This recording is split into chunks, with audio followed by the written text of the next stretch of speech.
મારું નામ અગ્નિ જયંતિ ફૂલબારીયા છે। હું સૂત્રાપાડા બંદરનો રહેવાસી છું।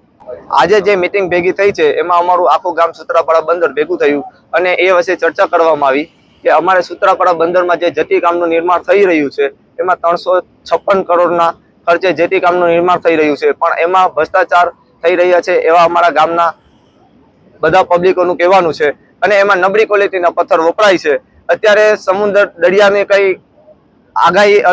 ચોમાસું આવવાની પહેલા જતી તૂટવાની ઓલામાં આવી ગઈ છે કનેક્શનમાં, અને એમાં મટીરિયલ તો નબળું વપરાય જ છે, પણ સરકારશ્રીને એવી નમ્ર વિનંતી છે કે અહીં પૂરેપૂરા પૈસાનું તો કંઈ ઓલું નથી, પણ કેવી રીતે ક્વોલિટી વપરાય છે એમાં ખાસ ધ્યાન આપવું જોઈએ અને સરકારને પૂરેપૂરા એમાં પગલાં લેવા જોઈએ। અને કોન્ટ્રાક્ટરો પણ બધા એમાં કંઈ ભ્રષ્ટાચારમાં ઓલું છે એવું 358 કરોડ રૂપિયાનું પાણી ફેરવાઈ રહ્યું છે એ તો વાત સાચી છે, અને સાથે સાથે સૂત્રાપાડા બંદરનું 25 વર્ષનું સપનું પણ ધોવાઈ રહ્યું છે એવું અમને પબ્લિકને લાગે છે, કેમ કે એમના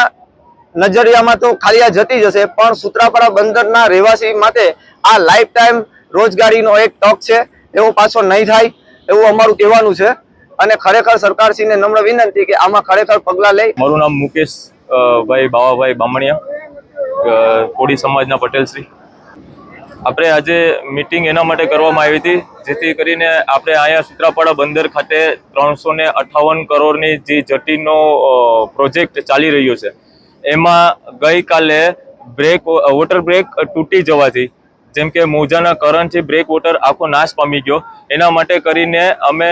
બંદરના લોકો બધા ભેગા થઈ અને એવું નિર્ણયો ચર્ચાઓ કરવામાં આવી કે ભાઈ આના માટે શું કરવું જોઈએ, જેથી કરીને ટૂંકમાં સરકારનો જે આ પ્રોજેક્ટ ચાલી રહ્યો છે અને કોન્ટ્રાક્ટર દ્વારા અને જેએમબી દ્વારા જે આમાં પેલું નબળું મટીરિયલ વપરાઈ રહ્યું છે અને નબળા કામ ચાલી રહ્યા છે, એના માટે શું કરવું એના માટે કરીને અમે બધા ગામ લોકો બંદર ભેગું થયું હતું। આગામીમાં અમે એવી ચર્ચાઓ કરી છે કે આપણે સીએમને આ બાબત ઉપર આવેદનપત્ર આપીને જાણ કરવામાં આવે કે આમાં સરકારશ્રી ધ્યાન દોરવે અને